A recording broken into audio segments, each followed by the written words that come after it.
3 stage में फैलता है वायरस का संक्रमण। इतालवी शोधकर्ताओं ने किया दावा। हर स्टेज के लक्षण और इलाज अलग अलग। स्टेज के मुताबिक इलाज की जरूरत।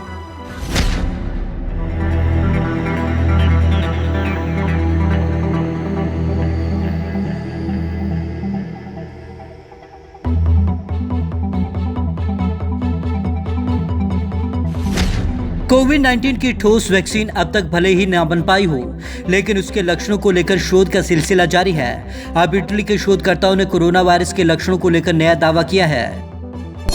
कोविड-19 की बताई 3 फेज। इटली के शोधकर्ताओं ने कोविड-19 की 3 फेज बताए हैं। उन्होंने हेल्थ वर्करों से गुजारिश की है कि कोरोना के मरीजों का इलाज संक्रमण की स्टेज में दिख रहे लक्षणों के आधार पर करें। रिसर्च करने वाले इटली के फ्लोरेंस यूनिवर्सिटी के शोधकर्ताओं का कहना है कि रिपोर्ट पॉजिटिव आने के बाद मरीज में संक्रमण 3 स्टेज में सामने आता है और सभी स्टेज में लक्षण बदलते हैं और उनका इलाज का तरीका भी अलग है। हर फेज में कोरोना के लक्षण अलग अलग।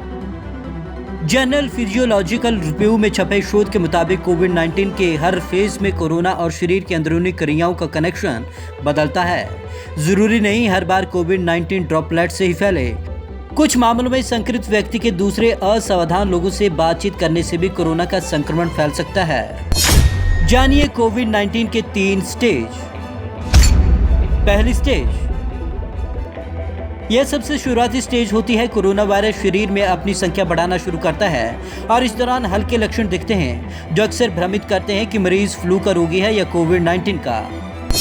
दूसरी स्टेज, इसे पल्मोनरी फेज भी कहते हैं। जब इम्यून सिस्टम पर संक्रमण का असर दिखता है तो सांस से जुड़ी दिक्कत पैदा करता है, जैसे लगातार सूखी खांसी, सांस लेने में तकलीफ, ऑक्सीजन का स्तर कम होना शुरू हो जाता है। कुछ मामलों में खून के थक्के भी बनना शुरू हो जाते हैं। तीसरी स्टेज, इसे हायर इन्फ्लामेटरी फेज कहते हैं। जब रोगों से बचाने वाला इम्यून सिस्टम ही हार्ट, किडनी और दूसरे अंगों को डैमेज करने लगता है। इसे साइटोकाइन स्टॉर्म कहते हैं। ऐसी स्थिति में शरीर खुद की कोशिकाओं और ऊतकों को नुकसान पहुंचाने लगता है। स्टेज के अनुसार ही ट्रीटमेंट। शोधकर्ताओं का कहना है कि कोविड-19 की तीनों स्टेजों में थोड़ा बहुत बदलाव दिख सकता है। कोरोना के मरीजों को बेहतर इलाज देने में कई तरीके की दवाओं का ट्रायल हो रहा है। ऐसे प्रयोगों को स्टेज के मुताबिक किए जाने की जरूरत है। रिसर्च के रिव्यू में सामने आया कि कोरोना के मरीजों को पर्सनलाइज्ड ट्रीटमेंट की जरूरत है, यानी हर मरीज को उसकी स्थिति के आधार पर इलाज देना बेहतर साबित हो सकता है। स्टेज के अनुसार बदली जा सकती हैं दवाएं। स्टेज 1 और 2 में रेमडेसिविर जैसी एंटीवायरल ड्रग कोरोना के रेप्लिकेट होने यानी कि इसकी संख्या बढ़ने से रोक सकती है, जबकि स्टेज 2 में टिश्यू प्लाज्मिन एक्टिवेटर दवा का इस्तेमाल किया जा सकता है। यह स्ट्रोक के मरीजों को दी जाती है जो कि खून के थक्कों को तोड़ने में मदद करती है। वहीं स्टेज 2 और 3 में सूजन को घटाने वाली दवाएं जैसे कार्टियोकोस्टेरॉइड्स, टोसिलुजुमाब और सेरुलुमाब दी जा सकती हैं। खून के थक्के रोकने वाली ड्रग सबसे जरूरी।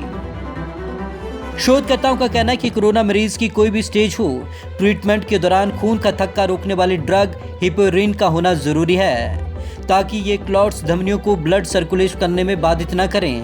हम महामारी के नए युग में जा रहे हैं, इसलिए जो दवा जिस स्टेज में बेहतर काम करे उसे पहचानना जरूरी है।